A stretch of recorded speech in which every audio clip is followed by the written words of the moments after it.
एक मुलाकात ऐसी शख्सियतों के साथ जिन्होंने दिया है अपने जीवन को एक नया मुकाम।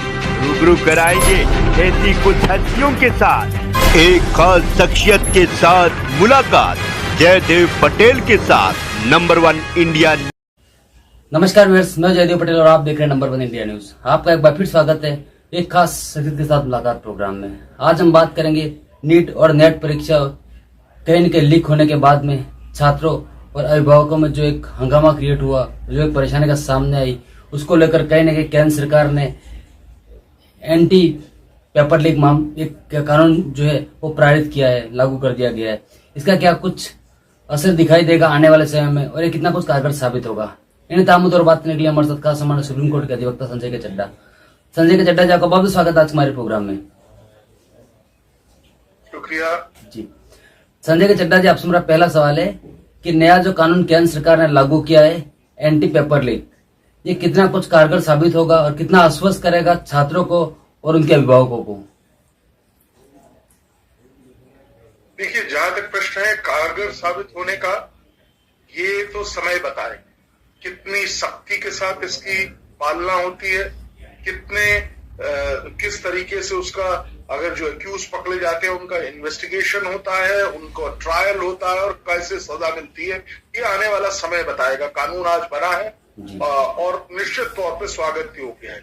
मैं आपके माध्यम से ये भी बताना चाहता हूं कि कानून की व्यवस्थाएं पहले थी, आईपीसी में तमाम धाराओं में इनके जो ऐसा कृत करते हैं उनको पनिश किया जा सकता है। लेकिन अब सरकार ने public examination prevention of mall practices act 2024 को पास किया है। अब इस एक्ट में सख्त से सख्त प्रावधान किए गए हैं और मुझे ऐसा लगता है कि इससे निश्चित तौर पे जो एक्यूज्ड हैं, जो पर्सन इन चीजों में लिप्त हैं, जो शीघ्र पैसा पाने के लिए इस तरह के कृत्य करते हैं, जिसका दूरगामी प्रभाव, जिसका प्रभाव इतना दूरगामी नेगेटिव सेंस में मैं कह रहा हूं, इसका इतना दुष्प्रभाव है कि आप समझिए, जैसा सुप्रीम कोर्ट में अभी 4 दिन पहले जब केस लगा हुआ था, मैं कोर्ट में मौजूद था, कोर्ट में जो जज साहबान थे उन्होंने कहा कि हम इस इवन अगर इस जो सत्य है इसमें 0.0001% भी कोई सच्चाई है और उस तरह के लोग लिप्त हैं तो इसको बर्दाश्त नहीं किया जाएगा। कोर्ट ने एक एग्जाम्पल दिया, जयदेव आपके माध्यम से बताना चाहता हूं। क्या एग्जाम्पल दिया? कोर्ट ने कहा, याद करिए कि आज कोई इसमें से डॉक्टर बन जाता है जो कि असक्षम है, जो इस लायक नहीं है वो डॉक्टर बने, वो कल आपका इलाज कर रहा होगा तो क्या होगा। तो एक बहुत बहुत इंपॉर्टेंट चीज है। इसके अलावा भावात्मक तौर पे अगर हम देखें, कितने बच्चे जो सालों साल पढ़ रहे हैं वो पीछे रह जाएंगे और नालायक बच्चे जिन्होंने कुछ भी नहीं किया, कोई परिश्रम नहीं किया, कोई स्टडी नहीं करी, वो रट के 4 लाइनें और चले जाएंगे।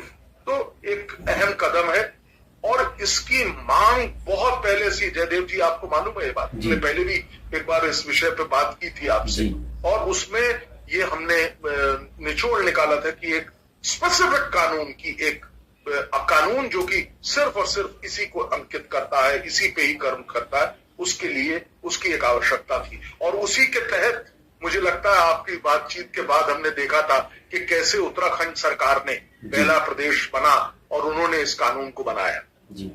तो एक स्वागत योग्य कदम है सरकार का। संजय के चड्ढा जी, नए कानून में जो प्रावधान है उसमें किस तरह की कार्रवाई होगी अगर कोई आरोपी है वो जांच एजेंसी की गिरफ्त में आता है तो? देखिए, बहुत आपने एक इम्पोर्टेंट सवाल किया क्योंकि ये प्रश्न बार बार आ रहा है लोगों के जहन में। एक तो ये जान लीजिए कि इस नए 2024 के कानून के तहत सख्त कार्रवाई की गई जाएगी, सख्त पेनल्टी की और भारी भरकम जुर्माना, 1 करोड़ रुपए तक का जुर्माना हो सकता है। मैं 2 एक एग्जाम्पल आपके समक्ष देना चाहूंगा। क्या है? चीटिंग का मामला अगर है, कोई चीटिंग करता हुआ अगर कोई बच्चा भी पकड़ा जाता है तो 3 साल की सजा और 10 लाख रुपए का जुर्माना, और अगर जुर्माना नहीं पे करेगा तो उसको और जेल में जाना पड़ेगा। तो एक बहुत बड़ा डिटरेंट साबित होगा निश्चित तौर पे। इसके अलावा प्रोविजंस ऑफ आईपीसी भी लागू होंगे, इसको नहीं भूलना हमने। इसके अलावा जो टेस्टिंग एजेंसीज हैं, जिनको आजकल देखिए क्या है, पिछले कई वर्षों से, मुझे लगता है 1 दशक से भी ज्यादा से, प्राइवेट एजेंसीज को इन एग्जाम्स को करवाने की अनुमति दी गई है। बड़े बड़े एग्जाम्स प्राइवेट एजेंसीज करवाती हैं। टेस्टिंग एजेंसी अगर लिप्त पाई गई तो 1 करोड़ का जुर्माना, उनको बार किया जाएगा। जितना खर्चा सरकार का, इसमें एक बहुत बड़ी पब्लिक मनी इन्वॉल्व है जाते भाई, करोड़ों रुपए खर्च होते हैं एग्जाम को कंडक्ट कराने के लिए। आपको इस चीज का ज्ञान है, इसलिए मैं बता रहा हूं। वो सारे पैसे भी इस टेस्टिंग एजेंसी से लिए जाएंगे। और अगर सीनियर मैनेजमेंट, जो टेस्टिंग एजेंसी के लोग हैं, वो इसमें लिप्त होते हैं और ऐसा साक्ष्य मिलता है, तो सबसे पहले उन लोगों को जेल भेजा जाएगा और एक लंबी सजा का प्रावधान है। ऑर्गेनाइजेशंस जो इसमें लिप्त होंगी उनको सख्ती से निपटा जाएगा।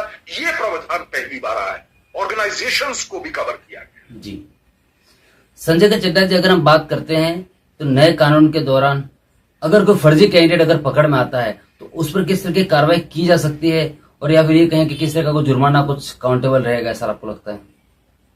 देखिए स्पेसिफिक, जैसा मैंने अभी बताया, मैं दोबारा से पुनः आपके सवाल, क्योंकि ये बहुत इंपॉर्टेंट है बच्चों तक इस बात का पहुंचना, और आप इस पे शो कर रहे हैं, मैं आपको भी बधाई देता हूं इसके लिए। देखिए क्या है कि ये हर बच्चे को पता होना चाहिए कि 3 साल जेल की सजा है इसमें, अगर चीटिंग करते पकड़े गए।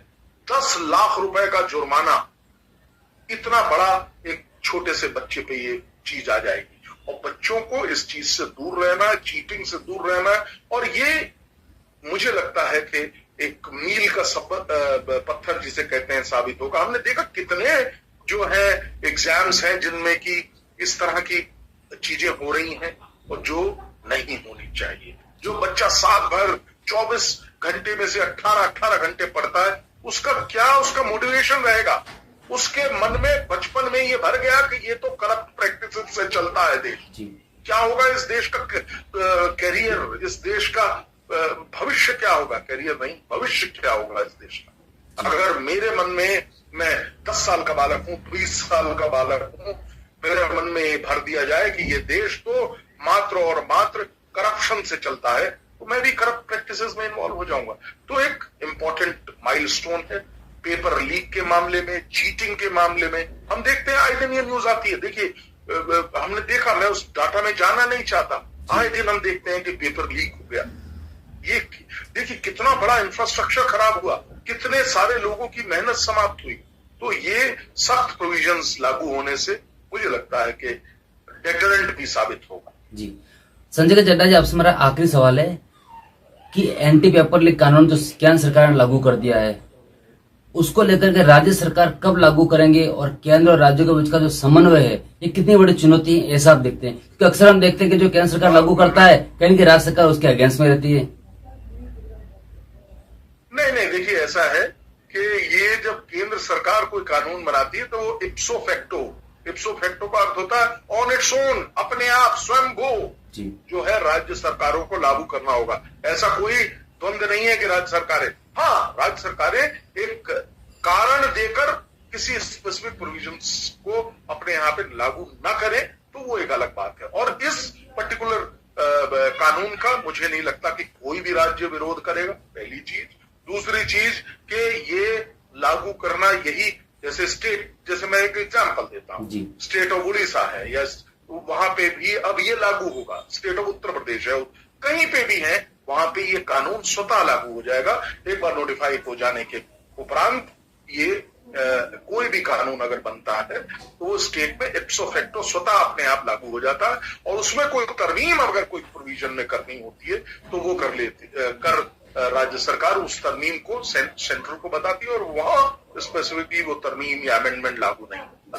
जी संजय के चड्ढा जी, अपना प्रोसेस है, ये कोई आसान काम नहीं है। केंद्र सरकार द्वारा बनाया हुआ कानून, मैं आपके माध्यम से कह रहा हूं, राज्यों पर संपूर्ण तौर पे लागू होगा। कोई राज्य इससे बच नहीं सकता कि हमें नहीं लगाना। ये एक मिथ है, ये एक बात जिसका कोई औचित्य नहीं। जी संजय के चड्ढा जी, आपने हमारे लिए समय निकाला और महत्वपूर्ण जानकारी हमारे साझा करें, उसके लिए आपका बहुत बहुत धन्यवाद। Thank you Jaidev ji.